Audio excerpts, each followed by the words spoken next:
Hello friends, welcome to my channel. I am doctor Beena Sethi और आज हम बात करने वाले हैं प्रेगनेंसी के साथ साथ कितना वजन बढ़ता है और डिलीवरी के बाद कितना कम होता है या कितना नॉर्मल है, और अगर उतना वजन नहीं बढ़ रहा तो वो एबनॉर्मल है। तो सबसे पहले आप ये बात मान लीजिए कि ये सारी चीजें आपके डाइट के ऊपर, डाइट स्टाइल के ऊपर डिपेंड करती हैं। अगर हम बात नॉर्मल उसकी करें तो पहले हमें ये समझना चाहिए कि जब प्रेगनेंसी में वेट बढ़ता है तो क्या सारा वेट हमारा बढ़ता है, क्या सारा वेट बेबी का बढ़ता है? ये दोनों ही बातें गलत हैं। ना तो सारा वेट हमारा बढ़ता है, ना ही सारा वेट बेबी का बढ़ता है। कुछ वेट ऐसा होता है जो हमारा बढ़ता है और कुछ वेट बेबी का बढ़ता है, और लेकिन कुछ ऐसा वेट होता है जो कि ना बेबी का होता है ना आपका होता है, और वो डिलीवरी के तुरंत बाद चला जाता है। तो देखते हैं कौन कौन सा वेट कैसे बढ़ता है। सबसे पहले हम फर्स्ट ट्राइमेस्टर की बात करें तो इसमें आपका ब्लड बढ़ता है, पतला होता है, हार्मोन लेवल बढ़ते हैं, ब्रेस्ट थोड़ी थोड़ी सी बढ़ने लगती है। तो नॉर्मली या तो वेट आपका कांस्टेंट रहता है या आपका 1-1.5 किलो बढ़ सकता है, या थोड़ा सा माइनस भी जा सकता है, कम भी हो सकता है। ऐसा इसलिए होता है क्योंकि कई बार लेडीज को हार्मोन लेवल के कारण वोमिटिंग होती है, कुछ खाने का मन नहीं करता, वो पहले से कम खाती है, तो इसीलिए उसका जो है वेट उल्टा कम भी हो जाता है या नॉर्मल उतना ही रहता है। और अगर बढ़ता भी है, सपोज उसको मॉर्निंग सिकनेस नहीं है, तो उसका थोड़ा सा बढ़ भी सकता है। और यहाँ आपने ध्यान देना है कि आपने प्रेगनेंसी में डबल खाना खाना स्टार्ट नहीं करना, अदरवाइज वो वेट आपका ज्यादा बढ़ेगा, बेबी का कम बढ़ेगा, और डिलीवरी के बाद भी इट विल रिमेन, यानी कि ये आपकी परमानेंट मेमोरी में, परमानेंट बॉडी में जाके सेट हो जाएगा। तो आपने ऐसा कोई काम नहीं करना कि परमानेंट मेमोरी में आपका वेट चला जाए, परमानेंट बॉडी में आपका वेट जाए। आपने उसको वर्चुअल पे ही रखना है।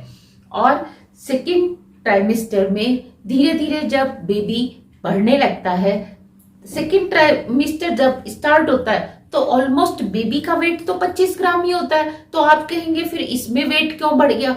क्योंकि जो बेबी के चारों तरफ एमनियोटिक फ्लूइड है उसका वेट भी बढ़ता है, और जो यूट्रस है वो भी थोड़ी थिक होती है, आपकी ब्रेस्ट भी हैवी होने लगती है, आपका ब्लड भी बढ़ने लगता है। ब्रेस्ट में हैवीनेस के कारण आधी किलो से 1.5 किलो तक आपका वेट बढ़ सकता है। और बात करें एमनियोटिक प्रोटीन फ्लूइड की, तो वो एमनियोटिक फ्लूइड जो कि बेबी के चारों तरफ रहता है, उसके कारण भी आपका वेट 1 से 1.5 किलो तक बढ़ सकता है। साथ में आपके पेट के ऊपर कुछ चर्बी बढ़ना, फैट डिपॉजिट होना स्टार्ट हो जाती है, कुछ आपके हिप्स के ऊपर फैट डिपॉजिट होना स्टार्ट हो जाती है, जिसके कारण आपका 1-1.5 किलो वेट बढ़ जाता है। और आपका जो ब्लड है वो भी बढ़ जाता है, तो वो भी आपका आधे से 1 किलो कंट्रीब्यूट करता है आपके सेकेंड ट्राइमेस्टर में।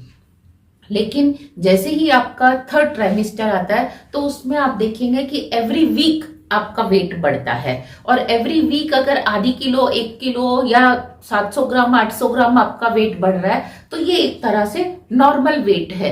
क्योंकि अब बेबी आपका धीरे धीरे 2 किलो, 2.5 किलो, 3, 3.5 किलो तक का भी जा सकता है, और बेबी सेकेंड और थर्ड ट्राइमेस्टर में बहुत तेजी से बढ़ता है। तो इसीलिए बेबी के साथ साथ एमनियोटिक फ्लूइड भी बहुत ज्यादा बढ़ते हैं और आपकी बॉडी में ब्लड भी बहुत ज्यादा बढ़ता है। तो जब तक आपका थर्ड ट्राइमेस्टर खत्म होता है तो आपका वेट 10 से 15 किलो तक बढ़ जाता है। लेकिन ये सारा ऐसा वेट नहीं है कि जो बाद में डिलीवरी के बाद कम नहीं होगा। डेफिनेटली जो बेबी का वेट है 2.5 किलो, 3 किलो, 3.5 किलो, वो तो बिल्कुल बेबी के बाहर आते ही तुरंत आपको कम लगेगा। और जो एमनियोटिक फ्लूइड जो भरा रहता है, एक वाटर बैग होता है, वो वाटर बैग रप्चर होता है तो 1-1.5 लीटर वाटर जो है वो तब कम हो जाता है। तो आपने देखा कि ये 4 से 5 किलो वेट तो आपका 1 मिनट में, चुटकियों में ही कम हो जाता है।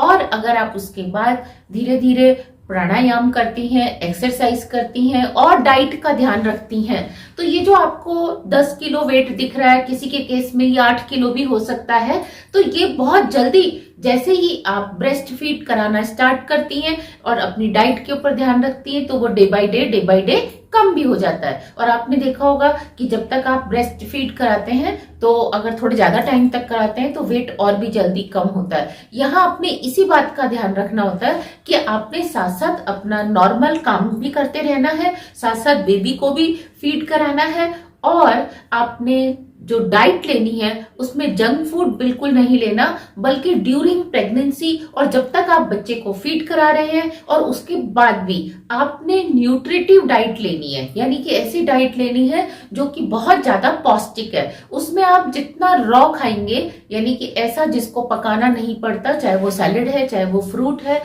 चाहे वो दही है, तो आप देखेंगे आपको उतना ज्यादा फायदा मिलने वाला है। लेकिन इस डर से कि मेरा तो वेट बढ़ जाएगा प्रेगनेंसी के बाद, जब डिलीवरी हो जाएगी तो मैं पहले से ज्यादा मोटी हो जाऊंगी, ऐसा बिल्कुल भी कॉन्सेप्ट मत रखिए। और इसका फियर भी आपके पास नहीं होना चाहिए। सिर्फ उन केसेस में वेट परमानेंट रह जाता है जो खुद गलती करते हैं, यानी कि डाइट के ऊपर ध्यान नहीं देते, काम बिल्कुल नहीं करते, पूरी प्रेगनेंसी में रेस्ट करते हैं और प्राणायाम इस तरह की एक्सरसाइजेस भी नहीं करते।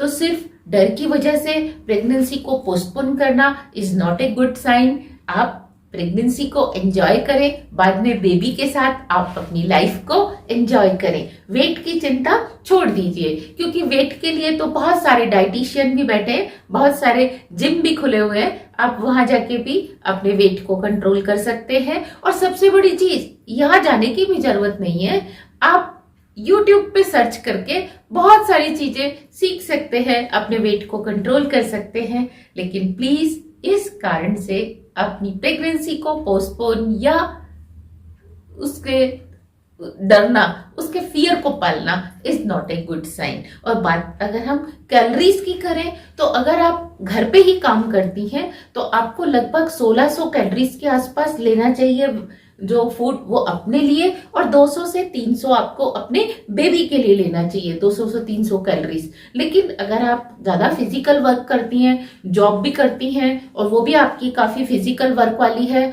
और आप घर पर भी काम खुद करती हैं, तो आपको लगभग 2000 कैलोरीज के आसपास, 1800 से 2000 कैलोरीज आप वेट मतलब कैलोरीज ले सकती हैं। और बेबी के लिए तो 200, 300, 350 तक आप ले सकती हैं। यानी कि किसी भी कंडीशन में अगर आप घर पे हैं तो 2000 कैलोरी से ज्यादा कैलोरीज आपने डेली नहीं लेनी। और अगर आप वर्किंग हैं और आपका वर्क काफी फिजिकल एक्टिविटी वाला है तो आपको 2500 से ज्यादा कैलोरीज पर डे नहीं लेनी है।